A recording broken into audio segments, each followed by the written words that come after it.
Mm.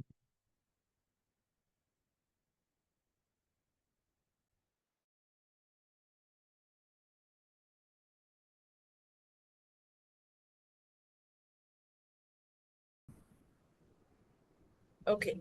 Done, ma'am. A very good morning to all of you. With us, we have today is Deepali. He's one of our alumni who's an in-house legal counsel. With me explaining who she is would not justify. Let's hear from Deepali itself. Deepali, do you mind introducing yourself to the audience who's witnessing this webinar? Yes. Hi, Alicia. So I'm a corporate lawyer with over 5 years of experience in contract management, and my specializing is in drafting, negotiating, and managing complex contracts across various industries. And I completed my LLM in 2020, and post that, my career began at Konga, wherein I started working as a contract analyst, and I started, getting introduced to a lot of contract lifecycle management, risk mitigation, and negotiation tactics. And following this, I transitioned and I was working for WNS Denali as a contract analyst, wherein I was handling the procurement contracts for them. And post that, I gained a deeper understanding with the procurement process and vendor negotiations as well. And currently, right now, I've joined Hitachi recently as an in-house legal counsel, where I manage a broad range of legal matters, from drafting and negotiating SOWs to advising regulatory compliance and risk management strategies. And in Hitachi, my role involves more like close collaboration with senior management and key stakeholders across multiple departments to ensure legal considerations align seamlessly with the company's business. Got that. So yeah, this is my legal expertise, and Got that. that's about it. Got that. Dipali, this webinar would be witnessed by, our first year student who has just joined law to this Okay. access is for everyone. Do you mind explaining what exactly in a layman, I mean, just for the beginner to understand what is an in-house counsel and how does he attributes toward a corporate's growth? I mean, what is the role of an in-house counsel? Uh, Moreover, I believe that in-house law for an in-house legal counsel, a in-house lawyer is more like a legal professional employed directly by a company to manage its legal matters. And unlike external legal advisors or law firms that provide specialized services on a contract basis, moreover, in-house legal is like a full time for a company, and we are integrated to a lot of different operations on a day-to-day basis as well. And moreover, as for an in-house legal, our primary role is to provide legal advice and ensure compliance and manage risks. And moreover, we closely work with the business and navigate the legal challenges. Okay. So yeah. Okay, so what are some of the example of strategic business decision where you as a legal counsel plays a crucial role? So it's moreover like mergers and acquisitions. In in-house counsel, you can provide advice on risk assessments. You do your due diligence and negotiations of deal terms, ensuring that legal risks are minimized with securing favorable terms for the business. Then we have regulatory compliance and risk management also involved, and moreover, we have contract negotiations that take place, and in fact, contract negotiation plays a crucial role in negotiating major contracts, because we deal in a lot of vendor agreements, partnerships, and high value customer deals. So I believe that contract negotiation ensures that the terms are aligned with the company's strategies. And we also get involved in corporate governance. And so the in-house advises the board and senior management on government matters, shareholder relations, and responsibilities that contribute to the corporate governance in as a whole for the company. Got that. Yeah. Got that. So I'm little inquisitive. And how you mentioned that your role completely differ from the, those external legal advisor. You mentioned that you do participate in channelizing certain things that favor a corporate. So I think your role begin way earlier than an external legal advisor. Is that because if a company has to seek any assistance from an external legal advisor, it comes at a later stage where all the mind-boggling is done.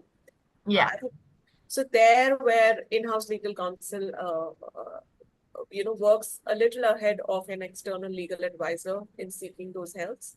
Yeah.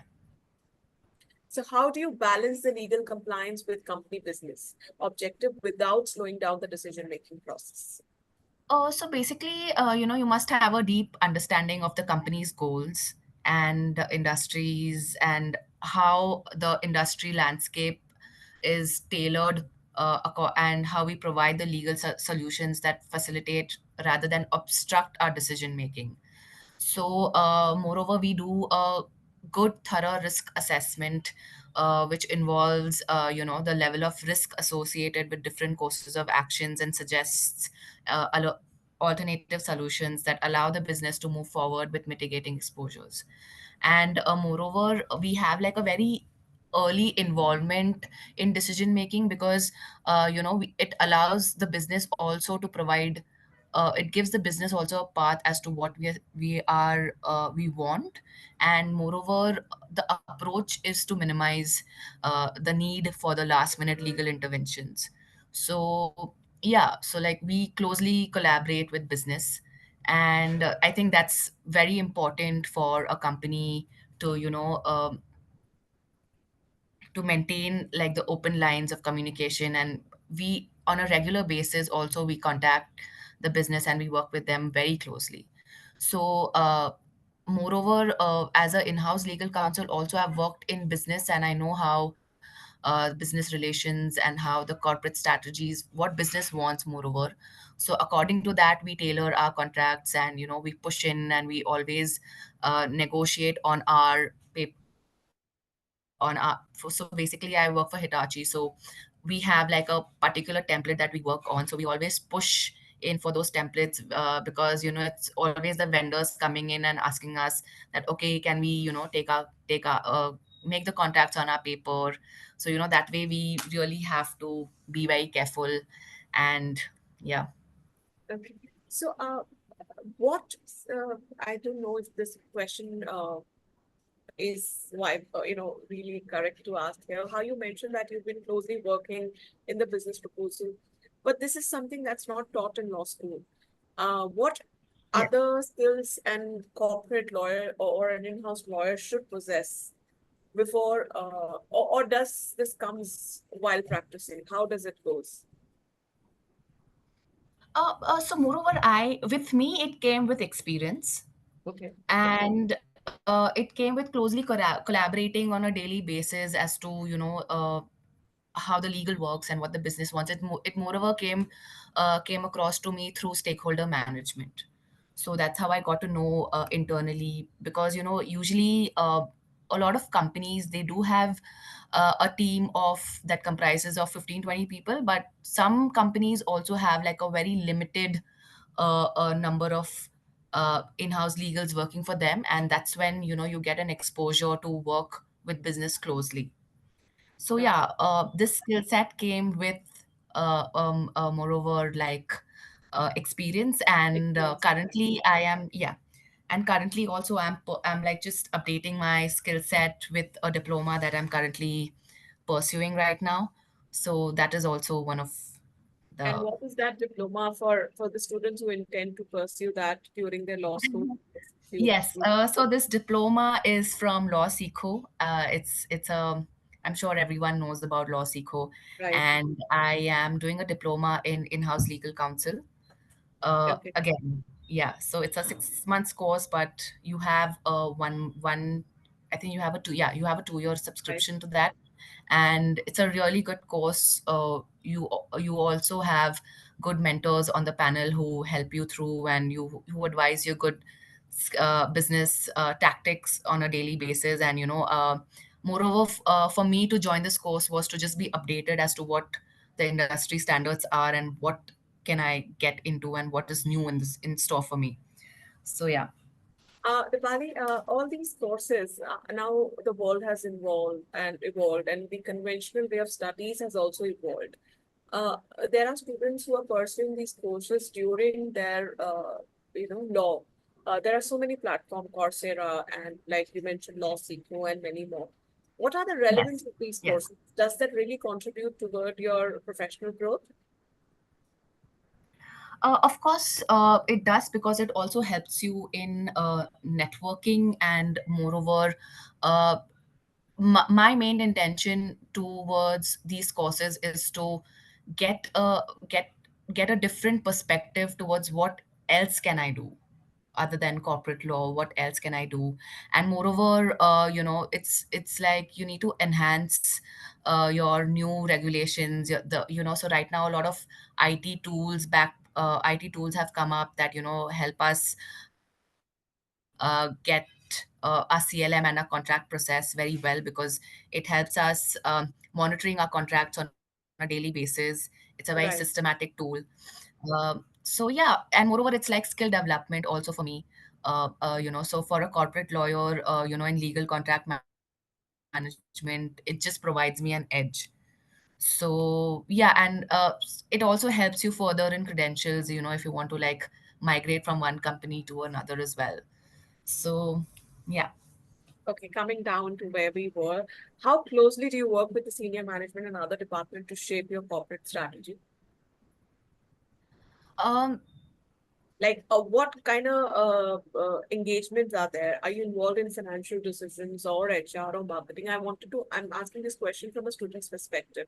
What are yes. engagement a Uh, student has to go through when he's an in-house counsel?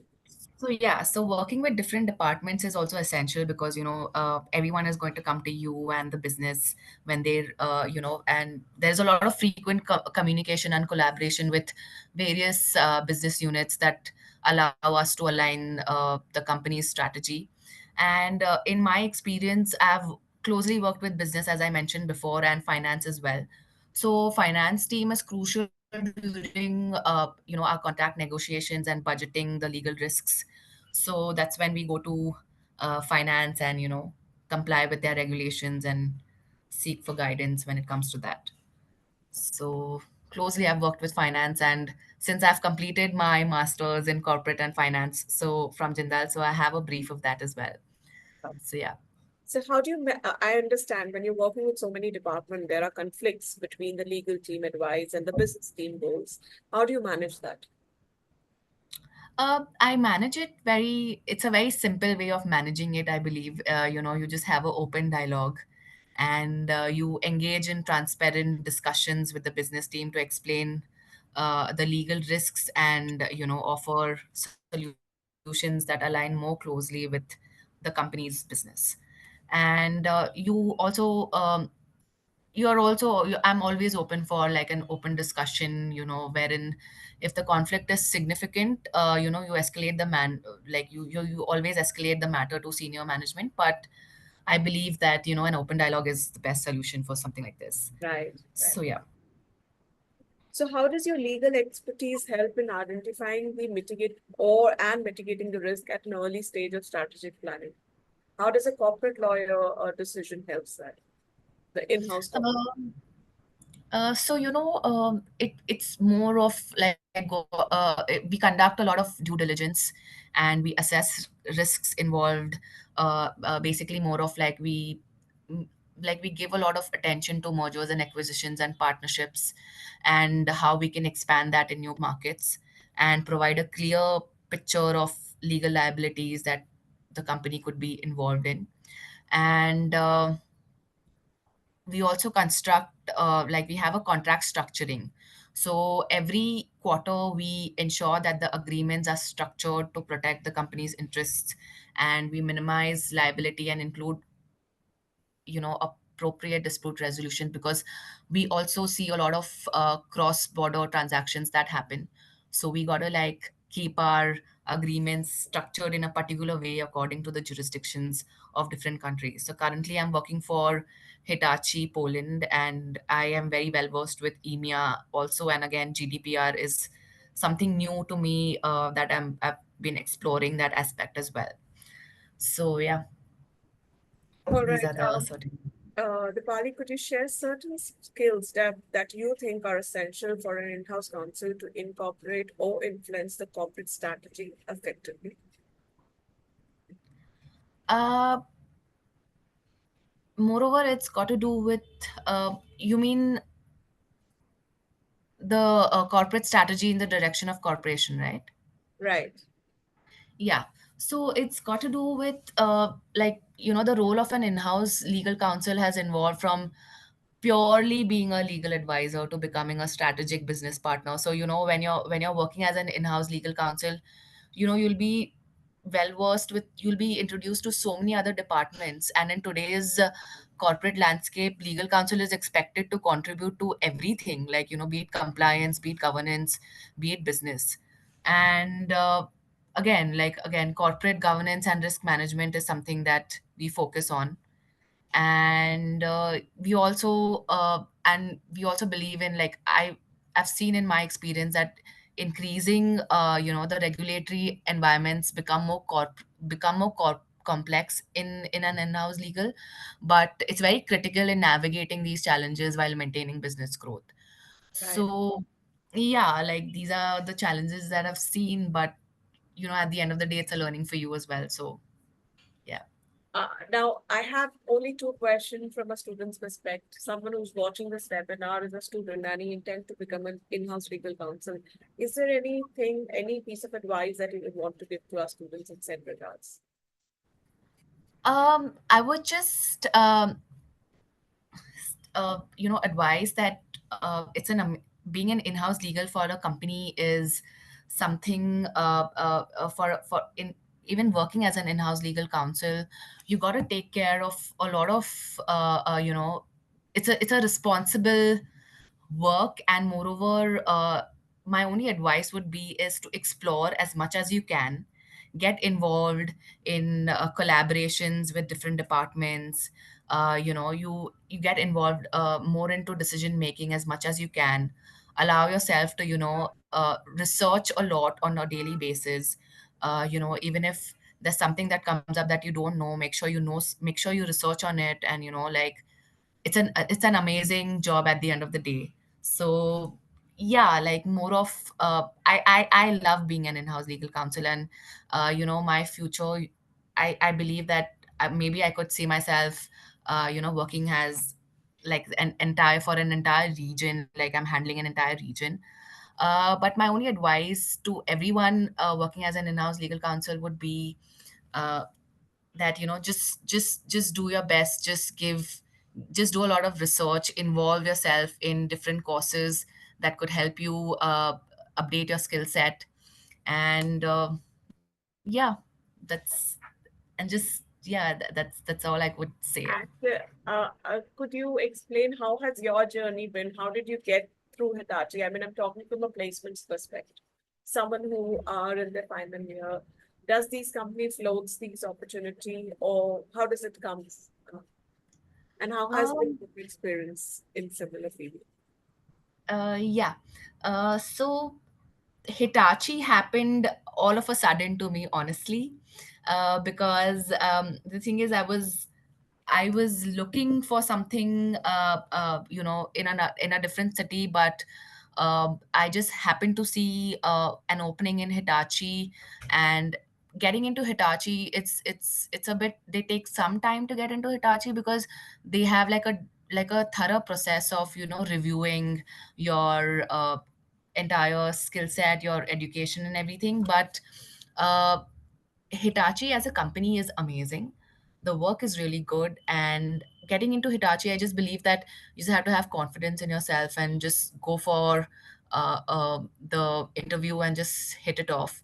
And I won't say that it was difficult, but for final year students, at emphasize, uh, for them to build a strong foundation in the expertise that they're seeking in. Moreover, if someone is going for an in-house legal counsel, start seeking internships in the same field for you to get a better idea as to how the industry is working and see what fits best for you. So Right. my experience with Hitachi so far has really been good, and I'm having an amazing time here. So yeah, So on that note, we wish you all the very best for your future.